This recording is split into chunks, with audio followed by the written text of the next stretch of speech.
Welcome back on capital news. चलिए देखते हैं दिल्ली की 25 फटाफट बड़ी खबरें। साथ ही डेली खबरों से अपडेट रहने के लिए चैनल को सब्सक्राइब करने के साथ वीडियो को लाइक करें।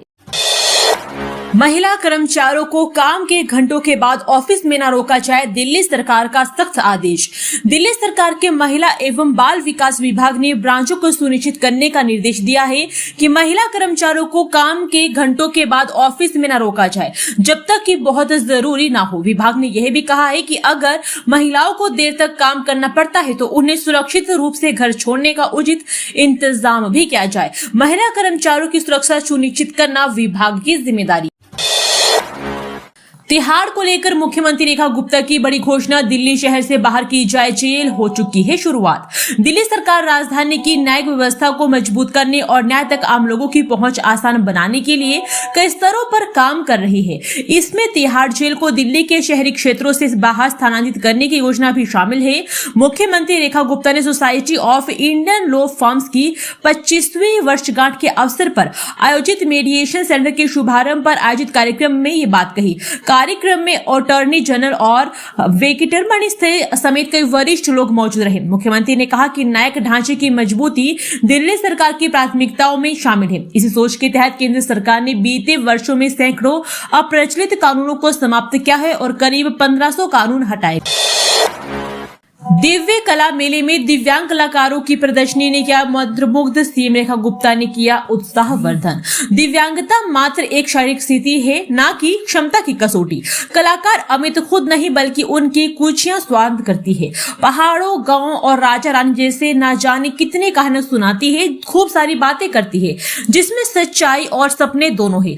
अमित वरदान बोल और सुन नहीं सकते, वे जन्म से मूक बधिर है, लेकिन उनकी प्रतिभा और जिजीविषा उन्हें किसी का मोहताज और जीवन को अभिशाप नहीं बनने देती, बल्कि उनकी कल्पनाओं की उड़ान तथा अद्भुत कलाकारी उन्हें खास बनाती है।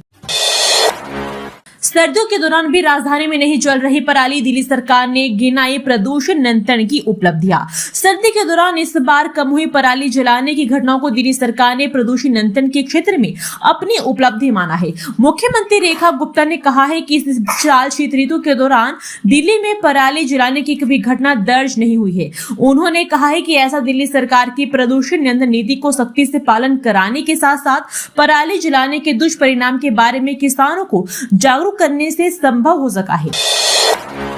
डीयू में छात्रों के लिए निःशुल्क मनोवैज्ञानिक परामर्श सेवा शुरू, बिना अनुमति ले सकेंगे मदद।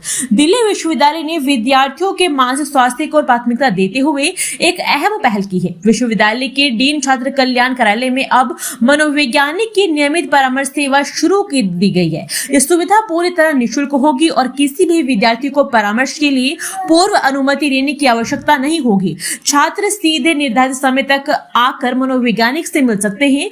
विश्वविद्यालय प्रशासन के अनुसार यह कदम छात्रों पर बढ़ते शैक्षणिक दबाव, प्रतिस्पर्धा, व्यक्तिगत समस्या और भावनात्मक तनाव को ध्यान में रखते हुए उठाया गया है।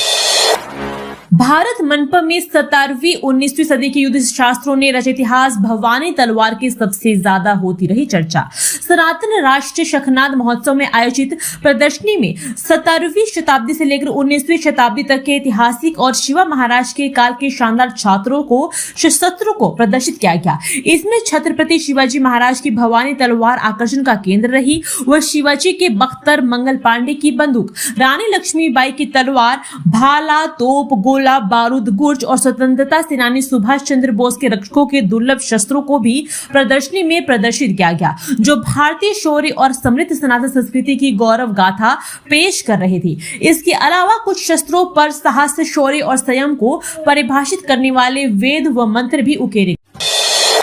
फॉग की चपेट में दिल्ली एनसीआर, अगले 2 दिन और भी घने कोहरे की भविष्यवाणी, रविवार के लिए येलो अलर्ट जारी। दिल्ली एनसीआर में शनिवार को इस सीजन का पहला कोहरा छाया रहा। कोहरे के कारण आईजे एयरपोर्ट दृश्यता 500 मीटर तक रह गई। मौसम विभाग ने रविवार के लिए येलो अलर्ट जारी किया है, जिसके अनुसार मध्यम से घना कोहरा छाने की संभावना है। अगले एक सप्ताह में मौसम में अधिक बदलाव के आसार नहीं है और वर्षा की संभावना भी कम है। PM 2.5 के साथ सर्दियों में बढ़ा रहा NO2 और CO का स्तर। NCR में हवा बहुत खराब से गंभीर। दिल्ली NCR में सर्दियों के साथ PM 2.5, NO2 और CO का स्तर बढ़ रहा है, जिससे हवा की गुणवत्ता बहुत खराब से गंभीर श्रेणी में पहुंच गई है। वायु प्रदूषण के कारण लोगों को सांस लेने में तकलीफ और अन्य स्वास्थ्य संबंधी समस्याओं का सामना भी करना पड़ रहा है। अधिकारियों ने प्रदूषण को कम करने के लिए कई उपाय किए हैं, लेकिन स्थिति अभी भी चिंताजनक बनी हुई है। दिल्ली में सिर चढ़कर बोल रही मेसी की दीवानगी। फिरोज शाह कोटला में कार्यक्रम के सभी टिकट बिके, सुरक्षा कड़ी। फुटबॉल खिलाड़ी लियोनेल मेसी की भारत यात्रा को लेकर उत्साह है। दिल्ली के फिरोज शाह कोटला स्टेडियम में कार्यक्रम होगा, जिसके लिए टिकट बिक चुके हैं। 36,000 दर्शकों की क्षमता वाले स्टेडियम में टिकटों की कीमत 4,500 रुपए से 80,000 रुपए तक थी। कोलकाता में हुई अव्यवस्थाओं को देखते हुए दिल्ली पुलिस सतर्क है और सुरक्षा के कड़े इंतजाम भी किए जा रहे हैं। दिल्ली में बंद पड़ी 250 मोहल्ला क्लिनिकों का भी होगा इस्तेमाल। बेघरों के लिए योजना बना रही रेखा सरकार। दिल्ली सरकार बंद मोहल्ला क्लिनिकों को रैन बसेरों के रूप में उपयोग करने पर विचार कर रही है। दिल्ली में अब तक 250 के करीब मोहल्ला क्लिनिक बंद हो चुके हैं। दिल्ली सरकार इस बात पर चर्चा कर रही है कि क्या सड़कों के किनारे बने मोहल्ला क्लिनिकों के लिए अस्थायी निर्माण को रैन बसेरों में बदला जा सकता है। गत दिनों वसंत कुंज के रैन बसेरे में आग से 2 बेघरों की मौत के चलते आग से पर्याप्त सुरक्षा इंतजाम के लिए भी दिल्ली शहरी आश्रय सुधार बोर्ड से सुझाव मांगा गया है। इनकी मौजूदा हालत का आंकलन करने और उन जगहों की पहचान करने के लिए डूसिप से कहा गया है जहां उन्हें फिर से इस्तेमाल किया जा सकता है। दिल्ली में अब तक 250 मोहल्ला क्लिनिक बंद हो चुके हैं। दिल्ली सरकार यह पता लगा रही है कि क्या इन प्राइमरी केयर सुविधाओं वाले पोर्टों को केबिनों को बेघरों के लिए रैन बसेरों में बदला जा सकता है। डूसिप के एक वरिष्ठ अधिकारी ने कहा है कि सरकार के मरम्मत के लिए रेगुलर फंड का अनुमान भी मांगा। दिन में 3 और स्थानों पर शुरू होगी हॉट एयर बैलून की सुविधा। जाने फीस और टाइमिंग। बांसेरा पार्क के बाद अब दिल्ली विकास प्राधिकरण अगले महीने से 3 और स्थानों पर हॉट एयर बैलून की सुविधा शुरू करने जा रहा है। डीडीए की वेबसाइट पर लोग इसके लिए ऑनलाइन टिकट भी बुक करा सकेंगे। डीडीए कॉमनवेल्थ गेम्स विलेज खेल परिसर, सूरजमल विहार स्थित यमुना खेल परिसर और असीता पूर्वी पार्क में हॉट एयर बैलून की सुविधा शुरू करने जा रहा है। डीडीए अधिकारियों ने बताया कि तीनों नए स्थानों पर सभी दिनों में सुबह और शाम के समय 2 से 2.5 घंटे तक स्लॉट होगा। एक बार में 4 लोग हॉट एयर बैलून का लुत्फ उठा सकेंगे। इसके राइड का समय लगभग 7 से 3,000 रुपए तक किया गया है। सुविधा शुरू करने से पहले जल्द ही तीनों स्थानों पर बांसेरा पार्क की तरह प्रशिक्षण भी किया जाए। केंद्रीय कर्मचारियों को वर्क फ्रॉम होम का अधिकार नहीं। ग्रैब के मद्देनजर दिल्ली एचसी का बड़ा फैसला। दिल्ली हाईकोर्ट ने स्पष्ट किया है कि ग्रेडेड रिस्पॉन्स एक्शन प्लान केवल वायु प्रदूषण को नियंत्रित करने के लिए है। यह केंद्र सरकार के कर्मचारियों को वर्क फ्रॉम होम का कोई अधिकार नहीं हो देता। अदालत ने एक कर्मचारी की याचिका खारिज करते हुए कहा कि ग्रैब निर्देशों का सख्ती से पालन किया जाना चाहिए, लेकिन इन्हें कर्मचारियों के व्यक्तिगत सेवा अधिकारों के रूप में नहीं देखा जा सकता। कोर्ट ने वर्क फ्रॉम होम की मांग खारिज की।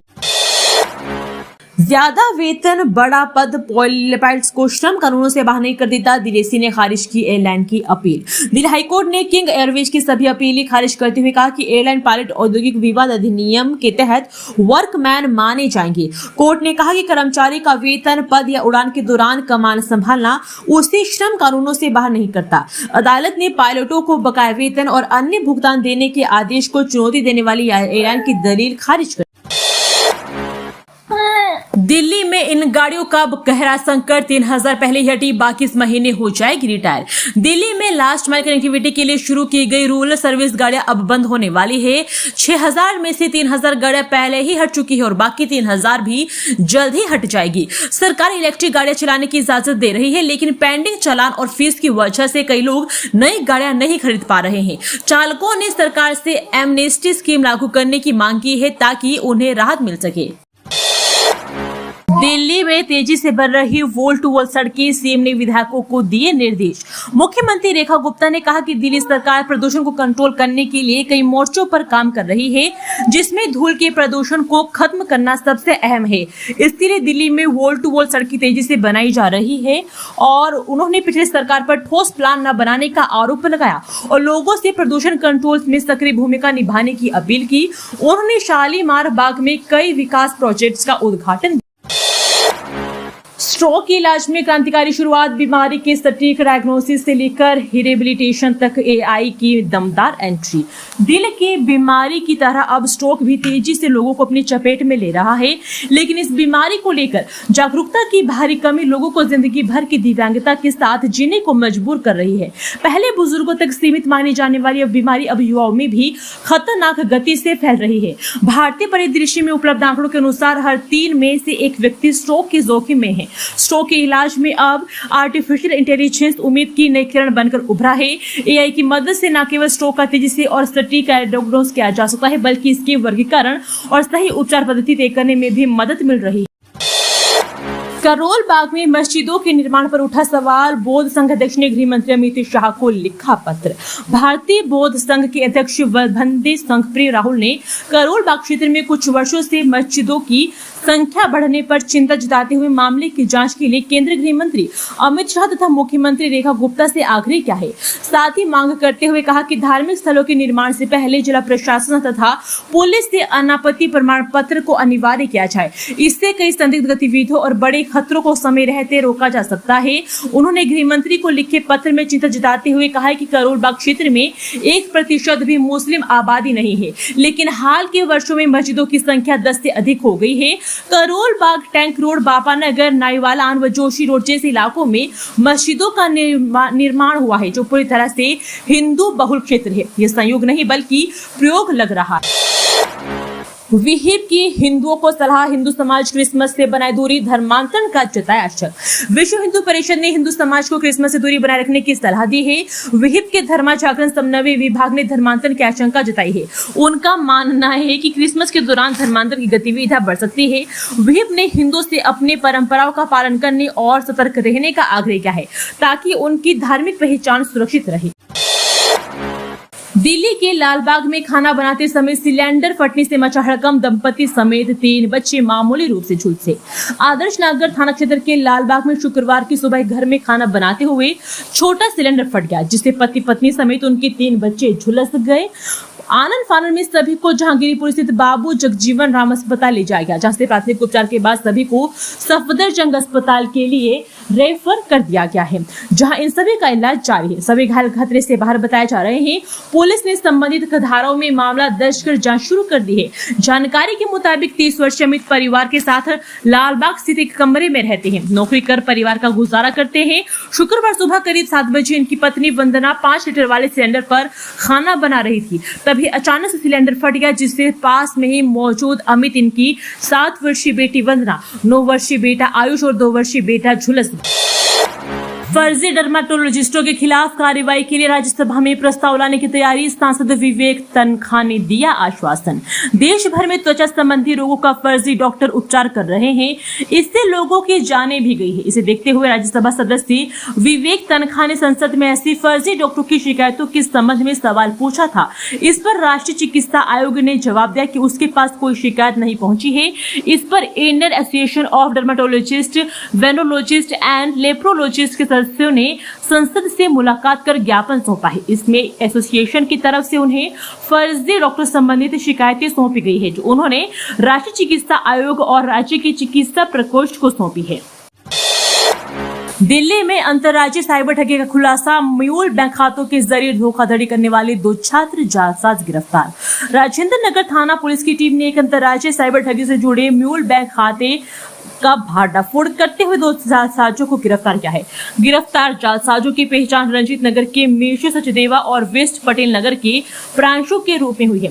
मिशु सचदेवा मणिपाल यूनिवर्सिटी से बीबीए कर रहा है, जबकि प्रांशु एमईटी यूनिवर्सिटी से बीसीए कर रहा है। उनके 3 बैंक खातों से 1.8 लाख की ठगी की राशि ट्रेस की गई है।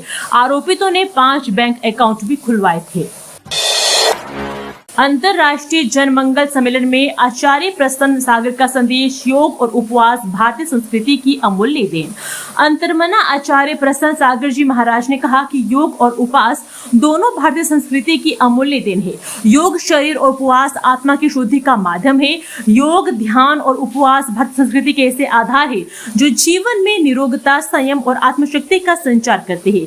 वे भारत मंडपम में आयोजित 2 दिवसीय अंतर्राष्ट्रीय जनमंगल सम्मेलन के अंतिम दिन हर मास एक उपवास अभियान के शंखदान अवसर को संबोधित कर रहे थे। उनके प्रेरक आह्वान पर पूरे देश भर से बड़ी संख्या में लोगों ने एक साथ उपवास का संकल्प लिया और मिस कॉल अभियान के माध्यम से इस जन जागरण से जुड़कर नई वैश्विक चेतना का आह्वान किया।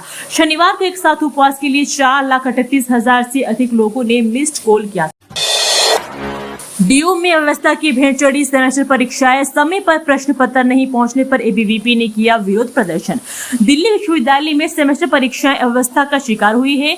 समय पर प्रश्न पत्र नहीं पहुंचने के कारण अखिल भारतीय विद्यार्थी परिषद ने विरोध प्रदर्शन किया। छात्रों को परीक्षा शुरू होने के समय पर प्रश्न पत्र नहीं मिले, जिससे परीक्षा प्रक्रिया बाधित हुई है। एबीवीपी ने विश्वविद्यालय प्रशासन से इस मामले में हस्तक्षेप करने और सुचारू रूप से परीक्षा कराने की मांग की है।